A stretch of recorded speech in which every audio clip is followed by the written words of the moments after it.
Carl Deaton III. He's training close to home in this one, making the move to the Academy MN up there in Brooklyn Center, Minnesota. Matt, listen to that in an interview that Carl Deaton III did with James Lynch of MMA Sucka. And for Deaton, he's going to have two very important people in his corner. He's going to have his father, so that's pretty cool to see. But who else could he have in his corner? Who's the guy from the Academy, Minnesota? I'm not going to make you wait, or the folks that are out there at home. It is a guy that You're making us wait. One of the greatest fighters of all time in UFC history. Greg Nelson. He coached Brock Lesnar, brother. I mean, Greg Nelson, he's a 5th degree black belt in Brazilian Jiu-Jitsu. He went to D1, and he was doing the damn thing with his wrestling at University of Minnesota.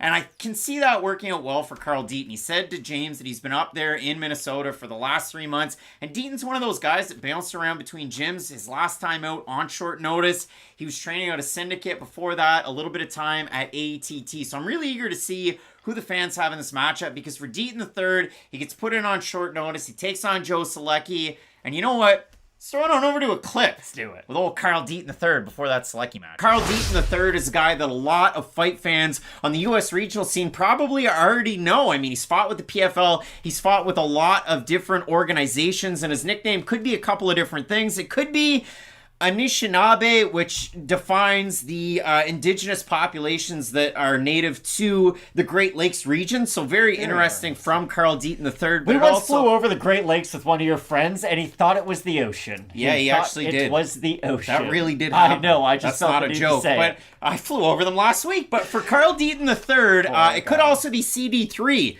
Like RG3. I like CD3, actually. My Cleveland Browns' best quarterback that we've had lately. But Matt, when I do look at this matchup, and I do look at a guy like Carl Deaton III, we kind of touched on this earlier on in the card. You have a guy like Jose Johnson, he's 15-7, and now you have Carl Deaton, who's 33 years old. He's 17-5. He's finally getting that shot in the UFC, and a couple of no contests on that record as well. But if you go down through this record, there are some names that you might recognize. He has a win over Justin James from last year. He also has a fight against Vince Murdoch from back in 2017. So there are some names that you can draw off of. And that fight that he had against Justin James, there are even some parallels and some positives you can draw from in a fight like this against Joe Selecki. There definitely is, but this has to be said about Justin James. He had lost 6 straight fights leading up to that, including that fight. Not 6. He was not on the best stage of his career. He had lost 4 leaving the UFC, and then he had lost 1 immediately after. So for Justin James, he definitely was not at the best stage of his career whatsoever. Yeah, and if you look at it for Deaton, he was already getting ready for a fight. So this one is on short notice, but he was getting ready for one against 5-2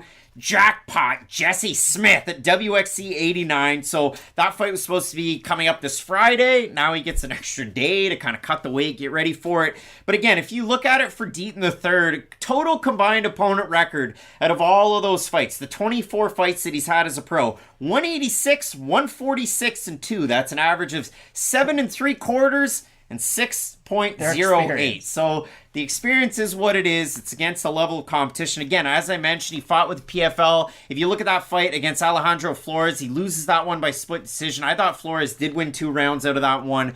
He picks up the win over Justin James in a fight that was fun, I guess. Like, out of it, James is going for some of those takedowns. Deaton's able to get out of some really bad positions. In the end of it, great takedown defense and scrambles out of Deaton throughout the fight. He's able to really do a decent job with his striking. And for Deaton, what I do like out of him, like, he will kind of, he's got an odd style, almost like a Nate Diaz in a way, where he's really heavy on his lead foot. And he puts a lot of weight on the ball, like the front of his toes. And then he goes out there and strikes. Now, you can get countered because he doesn't check leg kicks himself in any of his fights. And he does get countered because he leaves his chin out there when he throws a lot of these shots. The other trouble is, when you're trying to cut the cage and your opponent circles away, you put all that weight on your foot and you start to land. They're able to just get out of the way, land hooks the counter. So I've seen that out of some of Deaton's fights. Selecki and Carl Deaton. And for Carl Deaton in that matchup, in the second round at the 4-minute and 55-second mark, he got put to sleep. And so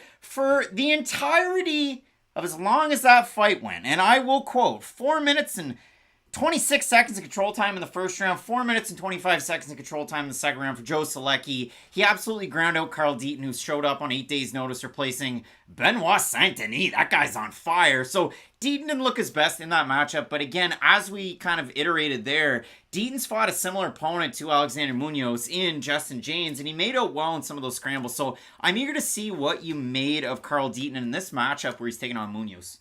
What I really like about what you can take from his previous matchup against Solecki and kind of bring into this fight is, yes, they are both grapplers in a sense, but the way that they go about their grappling is quite a bit different. Munoz, I don't think, is this submission threat that a guy like Solecki is, to where he's that heavy on top. And what I do like about Solecki is, he showed that against Jim Miller, too. This isn't just me saying it, but he'll kind of threaten with one submission, get you thinking about one part of your body, and then that's when it can open up a different spot for him, and he can always just kind of be that half step ahead, whereas Alexander Munoz is going to be more of that heavier wrestler style, and for him, I'm going to be curious to see if he can maintain some of those same positions, because if he is just trying to hold time in that full guard, in the half guard, and not try to go past that into side control and into some more dominant positions, not that I think Carl Deaton's going to be able to scramble off the bottom all that much, but I do think it's going to allow him at least more opportunities to, and that's the big thing, because like you bring up, he just didn't have a chance to breathe against Joe Solecki, so it is really difficult to draw a lot from that fight, but there's one thing I really wanted to bring up about Carl Deaton. Chael Sonnen said this in one of his PFL fights, and then it really put it in my mind. It was Carl Deaton standing like a half step too far away from his opponent right now. It'd be nice if he just took that extra little half step in.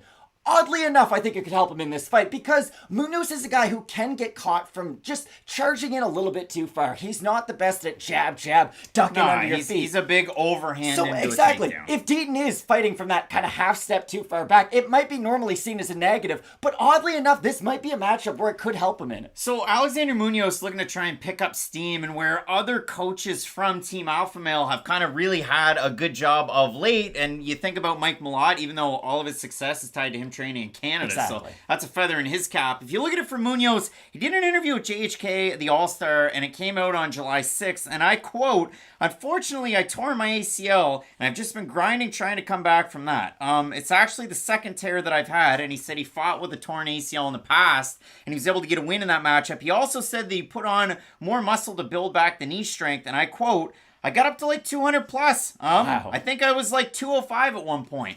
And all I can think of for Alexander Munoz and for some of the smaller guys that get really, really big, who was it that got into the old twister position down in the lower weight class? Diego Sanchez. Matt. Leonardo No. We'll get back I'm going to know his name. He fought the Korean Zombie twice. No, he didn't. But the purpose, it's not Leonard Garcia. That's what I'm thinking If you look at it for Alexander Munoz, he was putting a twister, though. A lot of knee issues and a lot to build back of. He's looking for his first UFC win. Hasn't fought in 2 years. Now, in the debut against Nasrat Haqparast on short notice, he wasn't able to work the wrestling against the striker. So you might go, well, Dan Hooker looked amazing doing that. Well, Dan Hooker looked amazing breaking his face and his arm last weekend. So for Munoz, next time out, he fights Luis Pena.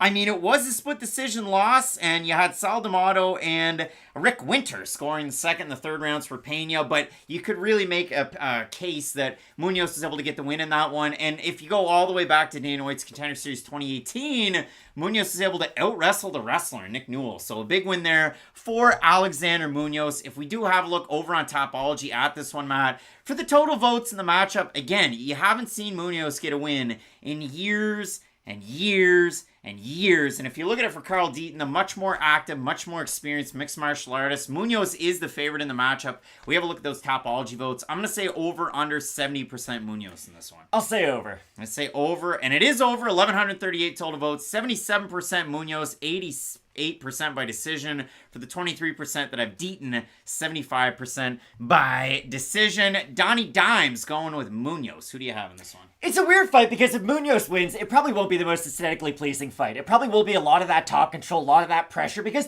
when he is able to get the fight into some of those positions, he's a difficult guy to buck off. It's not just like he's got weak top pressure, because there are some wrestlers who, I don't want to say they have bad top pressure, but you can tell, once they get the takedown, they're great with the takedown, but once they hit the mat, that extra level of grappling won't always kick in. Munoz, I don't have that same problem with, but I do think Deaton has more layers to his game, so if Deaton is able to win, he could hurt him on the feet. Submission is a possibility, but with a guy like Munoz, it's going to be really difficult for him to kind of throw something off his back. If he's not able to hurt him, I'm just kind of stalling because I'm having a difficult time with the pick, but I will go with Alexander Munoz. I do think the wrestling is going to be enough for him to get those minutes and get those moments, and I think this fight's probably going to go to a decision, so for those reasons, I'm going to favor his wrestling. I have Carl Deaton. No, I don't. I have Alexander Munoz. I have Munoz in this matchup because I think the wrestling is enough of a difference maker. I've seen Deaton struggle on the regional scene with a lot of those offensive wrestling positions, but if you do look at it for Deaton, he is a very good scrambler, and scrambling, that's going to play a big effect on this card that we have coming up this weekend. So in the matchup, both of us going with Team Alpha Male's own Alexander Munoz to get the win. We'll see if Deaton training out of the academy, MN, with guys like John Castaneda, that's his gym, if that can play out to great effect, or will it be the reverse effect where you go to a new gym and like Chris Tuxisher, you're just in the shadow of a Brock Lesnar up there with Greg Jones. Both of us in this one going with Munoz. Matt, the next fight on the card, Tyson Nam welcoming a big-time Azat Maksum into the UFC. You're not going to want to miss it. Keep it locked in with Fight Night Picks, we always say. Let's get into it.